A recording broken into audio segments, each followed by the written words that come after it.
The ancient mountains and the natural beauty of ridge after ridge of endless forest make the Smoky Mountains one of the most popular tourist destinations in America. Rolling through this heaven on earth on the western side of North Carolina are the beautiful trains of the Great Smoky Mountains Railroad, offering the romance and mystique of a bygone era. Either before or after you ride the railroad, take a relaxing walk through history and visit their Great Smoky Mountain Trains Museum right next to the depot in Bryson City, North Carolina. Admission is included with most excursion rides. Tim and Sue Cooper opened the museum in 2002, following 4 decades of collecting model railroading memorabilia. Well, it started probably after 45 years of collecting Lionel trains, and we didn't have any place to put them up at home, so we decided we'd open a museum. So we looked at a lot of different options and ended up coming here to Bryson City in the Smoky Mountains and have enjoyed every minute of it.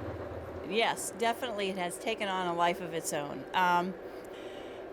I didn't think, number one, that I'd be very good working with my husband, number one. Number two, trains are not my primary interest, but it has been just such a blessing to be here and see people relating not only to trains they may have had in the past, but hearing their stories about how they had trains as kids and how their uncles and their grandfathers worked on the railroad, and just seeing them relate that to something in miniature has just been really, it's been a blessing.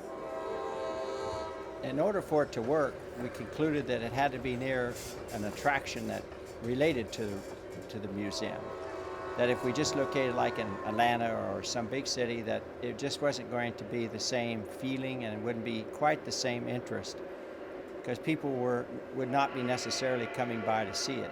But here with the Great Smoky Mountain Railroad, it really helps us draw people in that are coming to see a railroad, a real one, to ride it and experience it, and then they could come in here and see it all in miniature. The collection includes thousands of Lionel engines, cars, and accessories. There are 2 giant operating layouts. Whatever your taste, they have it. There's G-gauge, Lionel standard gauge, O-scale, and HO scale. One thing that commands your attention is the seemingly endless number of animated scenes. It is not a static display. There is action, there is reality.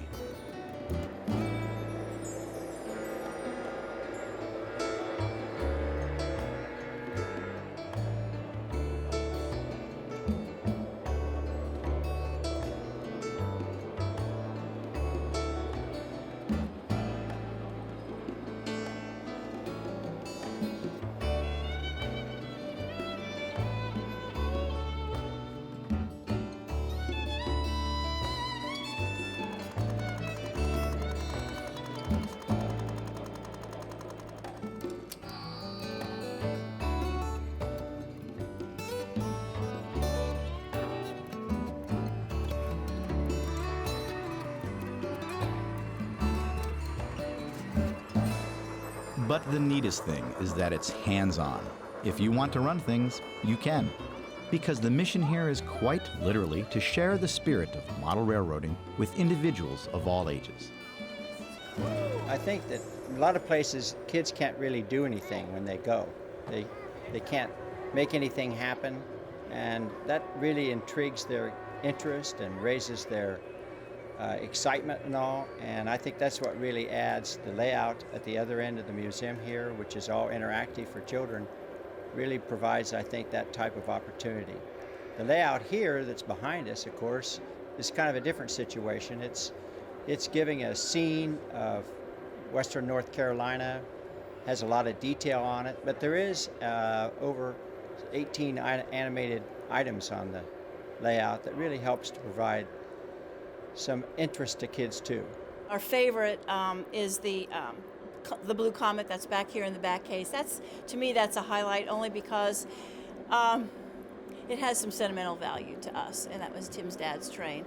The other thing I think is the massive amount of trains that we have all in one place, and the range of time that it covers from 1918 up to the present.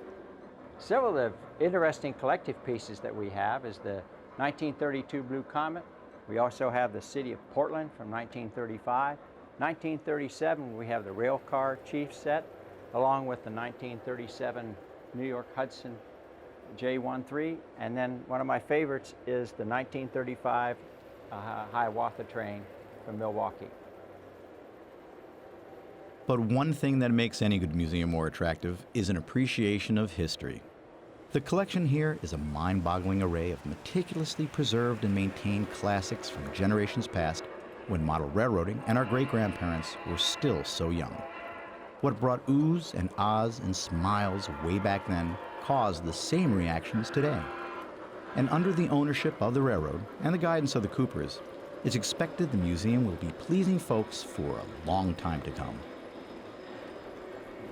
The Great Smoky Mountain Railroad now owns it, and so they have probably space to add on to the facility here. We still have over 2,500 locomotives and cars still to be displayed. So there's lots, I think, of opportunity for them to make the museum even more comprehensive than it is now. But we have over 4,000 locomotives and cars on display, and another 450 that operate on the big layout behind us. The Smoky Mountain Trains Museum is a mandatory stop for someone of any age looking for a memory that will last a lifetime.